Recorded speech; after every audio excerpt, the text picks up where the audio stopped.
বন্ধুরা নমস্কার। আশা করি আপনারা ভালো আছেন। মাঝখানে কানের সুজন, ওটাইটিস মিডিয়া যাকে বলা হয়, কানে ব্যথা, জ্বর। বাচ্চা বারে বারে কানের দিকে হাত নিয়ে যাচ্ছে, সে তো বলতে পারছে না, আপনাকে বুঝতে হবে। বারে বারে কানের দিকে হাত নিয়ে যাওয়া মানে হচ্ছে যে বাচ্চার কানে কোনো সমস্যা আছে। কানের ইনফ্লামেশনটাকেই বলা হয় ওটাইটিস মিডিয়া, মানে মাঝখানে কানের সুজন, ফুলে যাওয়া। সর্দি কাশি কিংবা গলায় কোনো যদি ইনফেকশন হয়ে যায়, কানের ভিতরে যে তরল পদার্থগুলো থাকে সেটাতে সুজন কিংবা ব্যথা চলে আসে।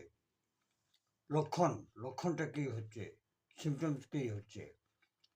কানে ব্যথা, জ্বর, বাচ্চা সবসময় চিড়চিড়ে থাকে, কান্দে, কান থেকে কম শুনতে পায়, কান থেকে জল বেরোতে আরম্ভ হয়ে যায়। হোমিওপ্যাথিতে এর কিন্তু খুব ভালো ওষুধ আছে। এক নম্বর হচ্ছে বেলাডোনা, পালসেটলা, হিপার সালফার, ক্যামোমিলা।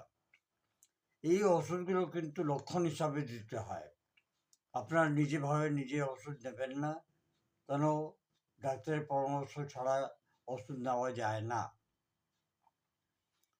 তেজ জ্বর, খুব বেশি ব্যথা,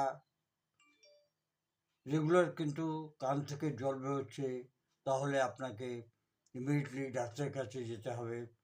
আমার এই ভিডিও বানাবার আসল উদ্দেশ্য হচ্ছে যে লোকের মধ্যে জানাতে হবে যে হোমিওপ্যাথি সব রোগেই কাজ করে, প্রতিটি রোগে কাজ করে।